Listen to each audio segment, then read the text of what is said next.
जय महाराष्ट्र। राज्याच्या राजकारणातून अतिशय दुःखद बातमी आलेली आहे। शिवसेना उद्धव ठाकरे यांच्या पक्षाला जबर धक्का। उद्धव ठाकरेंचा निष्ठावंत शिवसैनिक याने जगातून घेतलाय निरोप, केली आत्महत्या।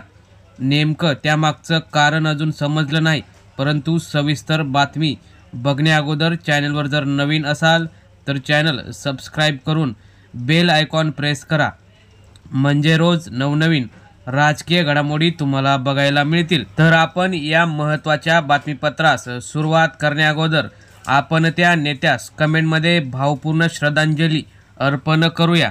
तर आपण महत्त्वाची ही बातमी बघूया।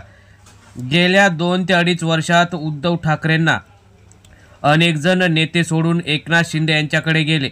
अनेक जण उद्धव ठाकरेंशी प्रामाणिक राहिले। सत्ता नसताना उद्धव ठाकरे यांच्यासोबत अनेक जण राहिले, त्यामध्ये मुंबई असेल किंवा इतर पश्चिम महाराष्ट्र, कोकण, मराठवाडा तसेच खानदेश या भागामध्ये अनेक नगरसेवक असतील, आमदार, खासदार अनेक जण उद्धव ठाकरे यांच्या विचाराशी प्रामाणिक राहिले। त्यामध्येच महत्त्वाचं नाव जळगाव जिल्ह्यातील महानगरपालिकेचे गटनेते असलेले तसेच जुने शिवसैनिक आणि नगरसेवक असलेले अनंत जोशी यांचं नाव पुढे येतं। अनंत जोशी हे उद्धव ठाकरे यांच्याशी प्रामाणिक राहिले। त्यांना अनेक आमिष दाखवली, परंतु त्यांनी उद्धव ठाकरे यांची साथ सोडली नाही आणि त्यांचं कट्टर शिवसैनिक म्हणून नाव राहिलं। त्यांनी त्यांच्या स्वतःच्या घरी गळफास घेऊन आत्महत्या केली, परंतु त्यामागील कारण अजूनही अस्पष्ट आहे।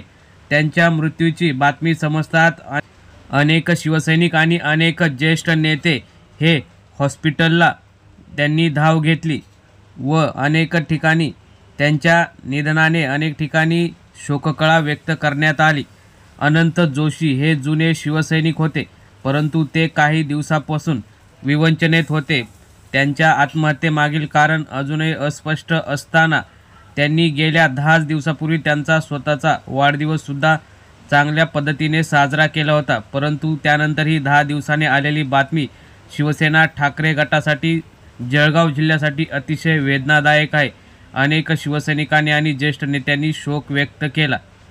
तर मित्रांनो, आपणही त्यांना आपल्या सर्व कट्टर शिवसैनिकांतर्फे भावपूर्ण श्रद्धांजली कमेंटमध्ये व्यक्त करूया। धन्यवाद। जय हिंद, जय महाराष्ट्र।